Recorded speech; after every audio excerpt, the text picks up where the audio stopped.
السلام علیکم ورحمۃ اللہ وبرکاتہ۔ لاکھوں کروڑوں درود و سلام آپ صلی اللہ تعالیٰ علیہ وسلم پر، آپ صلی اللہ تعالیٰ علیہ وسلم کی آل پر۔ میرا نام حافظ محمد اسماعیل ہے۔ میں نے اسٹوڈنٹس آف قرآن کے نام سے یوٹیوب چینل بنایا ہے۔ اس چینل پر ہم روزانہ قرآن مجید کو تجوید و قرأت کے ساتھ پڑھنا سیکھیں گے، کیونکہ اکثر حضرات تجوید و قرأت سے واقف نہیں ہوتے، تو اس وجہ سے قرآن مجید کو پڑھنے میں بہت سی غلطیاں ہو جاتی ہیں، تو اس میں بجائے ثواب کے الٹا گناہ ہوتا ہے، بلکہ بعض لفظی غلطیوں کی وجہ سے نمازیں ضائع ہو جاتی ہیں، نمازیں ٹوٹ جاتی ہیں، تو کافی عمریں گزر جاتی ہیں، 50 60 سال عمریں ہو جاتی ہیں، تو شرم کی وجہ سے، ایک جھجک کی وجہ سے نہ وہ کسی سے سیکھ پاتے ہیں، نہ وہ سیکھنے کی کوشش کرتے ہیں۔ تو اس لیے ہم نے یہ چینل بنایا ہے۔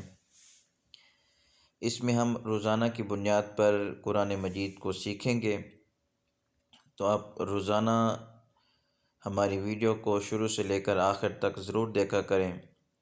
ہم تجوید و قرأت کے ساتھ پڑھنا سیکھیں گے کہ تلفظ کے ساتھ قرآن مجید کو کیسے پڑھا جاتا ہے، الفاظ موٹے کون سے پڑھے جاتے ہیں، باریک کون سے پڑھے جاتے ہیں، سیٹی والے حروف کون سے ہیں، بغیر سیٹی کے کون سے ہیں، قلقلہ کیا ہوتا ہے، غنہ کیا ہوتا ہے، شد کیا ہوتی ہے۔ تو روزانہ ہم سیکھیں گے۔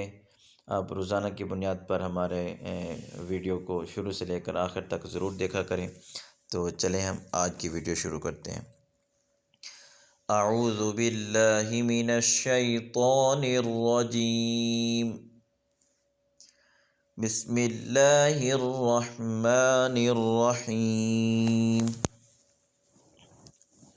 سب سے پہلے جو ہماری مسٹیک ہوتی ہیں وہ یہ لفظ ہے قاف، یہ 2 نقطوں والا قاف ہے۔ اکثر ہماری مسٹیک یہ ہو جاتی ہے اس پہ کہ ہم اس کو باریک پڑھ دیتے ہیں، اس کو باریک پڑھیں گے تو معنی بدل جائے گا، تو یہ ہماری مسٹیک ہے۔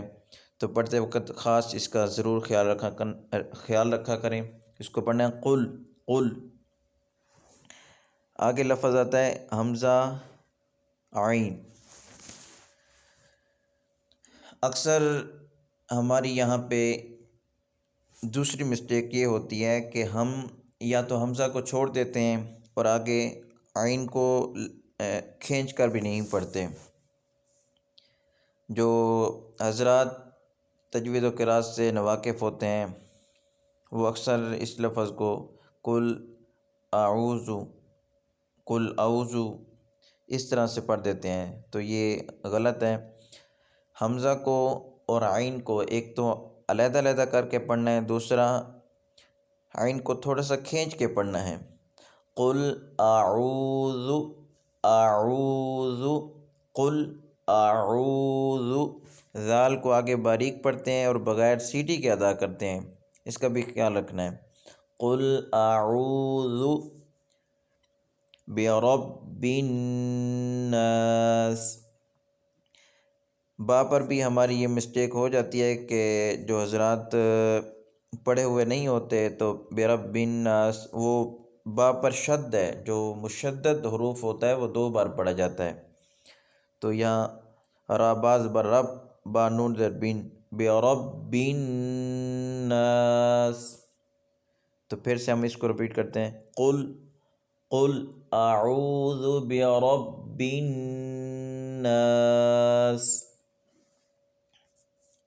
آگے یہاں پر بھی مسٹیک اکثر ہو جاتی ہے اکثر حضرات سے کہ یا تو وہ یہ جو میم ہے اس کی زبر کو بڑا کر دیں گے، یا لام کی جو زیر ہے اس کو بڑا کر دیں گے، وہ اس کو بڑا کر دیتے ہیں۔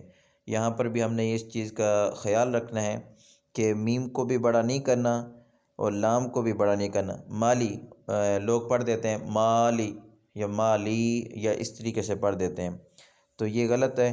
تو اس کو پڑھتے وقت خاص خیال رکھنا ہے، مالی مالی مالک الناس، مالک الناس. پھر ہم اس کو رپیٹ کر دیتے ہیں. قل اعوذ برب الناس مالک الناس مالک الناس. آگے اس آیت پہ چلتے ہیں. الہ الناس. یہاں پر بھی اکثر لوگ مسٹیک کر جاتے ہیں کہ الہ الناس. یہ اس چیز کا بھی خیال رکھنا ہے. الہ الناس. آگے چلتے ہیں. من شر الوسواس. یہاں پر بھی لوگ مسٹیک کر جاتے ہیں کہ وہ کے بعد جو الف ہے اس کو چھوڑ دیتے ہیں. اس کا خیال رکھنا ہے. من شر الوسواس الخناس.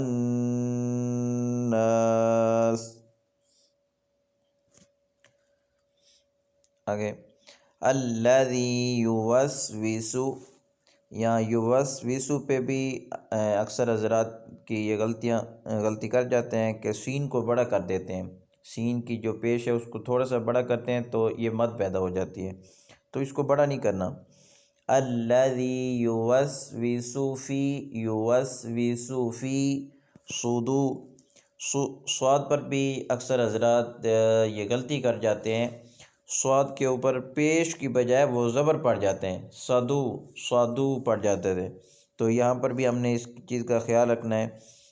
فی صدور الناس من الجنة والناس. پھر سے ہم اس کو رپیٹ کر دیتے ہیں. آپ بھی ہمارے ساتھ ساتھ پڑھیے گا.